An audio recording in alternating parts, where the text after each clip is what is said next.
Okay, welcome to Murkey's Squad Leader Guide for Project Reality. The idea of this guide is to teach people the basics of what they need to know to lead a squad, because there's often a chronic shortage of squad leaders in public games.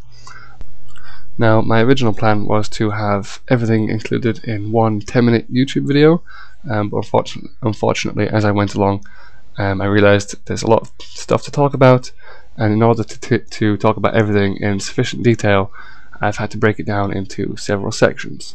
So there are 4 parts. This is part 1.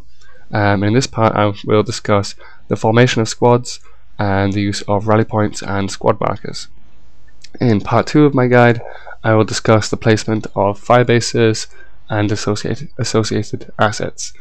Part 3 will discuss the use of map markers placed by the squad leader, default communication protocol between squads, and close air support, how to use that. And the final section will involve discussing the naming of squads, different types of squads that are available, communication between squads, as well as squad management, how to read maps, and that kind of thing.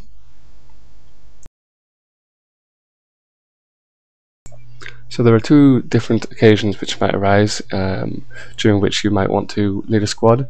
The most preferable is at the start of a round. You might decide you want to create and lead a squad, in which case, as you can see here on the bottom left, there's a custom squad button on the squad menu screen, which is default caps lock, and you can press custom squad and type out the name of the squad you wish to lead, or you can click just create squad and it'll be called default, alpha, bravo, that kind of thing. The second occasion where you might be called on to lead a squad is when the original squad leader of the squad you're in will leave the game, in which case you might be bumped up to the position of squad leader, and you can answer the call and lead the squad hopefully to victory. A minor point, but one worth remembering, is that you will not be able to create a squad, or for that matter join a squad, if you've already been a member of a squad and are not spawned in. So if you've been team switched or are dead or wounded, and if you left a squad and want to create one, you'll need to respawn before doing so. So obviously it's very important for a squad leader to have a microphone, as it enables him or her to communicate with their squad more effectively than typing or what have you. So upon creating a squad, you'll presumably have people join the squad, in which case you just say hello. It's usually important to do things like a mic check, make sure everyone's mic works, they can hear you, you speak the same language. After which you should give some orders. Now obviously squad leading will require ordering people around. However, everyone has a different style, and you can be as disciplinarian or as liberal as you wish. But obviously at the start of the round, or when first creating a squad, there are 2 things you need to do immediately. The first one is decide on kit loadout. So once you have people in your squad, a squad of 2 or more, you yourself can request an officer kit, either scoped or iron sights, and you can also have a medic, which is obviously very important in your squad. And then once you have 4 or more players, you can get them to spawn in or request from crates other kits your squad might find useful. Obviously limited kits are just that, so only use what you need, and once people join the squad, ask them to take what kits you think will enable you to perform your role the best. So request someone take an automatic rifleman, or a LAT kit, or whatever you feel you might need, and hopefully they should obey your orders and either spawn in or select them. The second thing you need to address at the start of the round, or when first creating a squad, are your general orders. So for example, telling them whether you're going to take transport or walk, what vehicle you want them to move to on spawn, and what your destination is. So for example, you'd say, okay, we're going to move to South City and take the first flag, after which we'll decide what to do next. So as well as giving orders, there are a few other basic things the squad leader can do, out with the more technical stuff which will be discussed later, and these include placing markers and placing rally points. So as you can see, one of the methods used to place markers is by looking directly at the object on which you wish to place a marker, and then pressing T, which is the command rows will appear.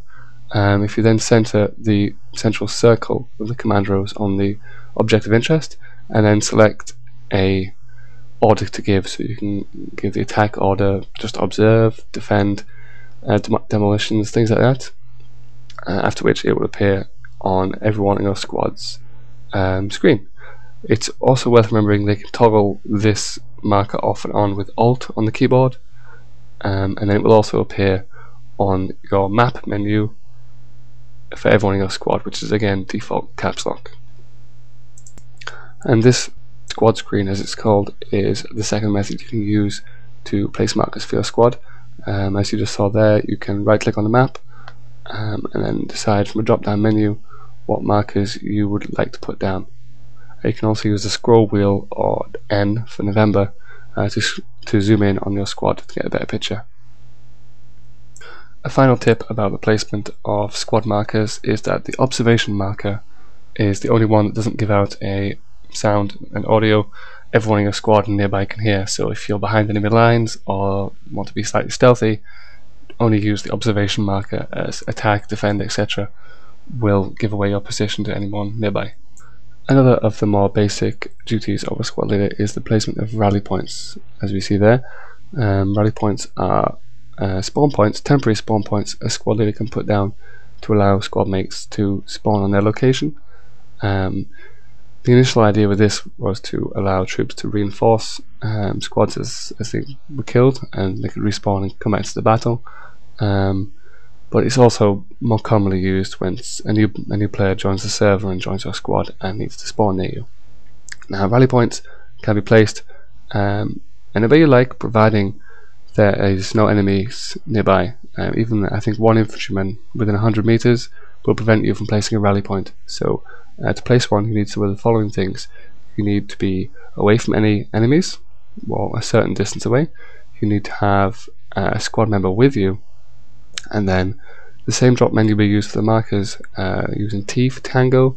If you hold Tango and then move your mouse down, the bottom option on the command rows will allow you to place a rally point.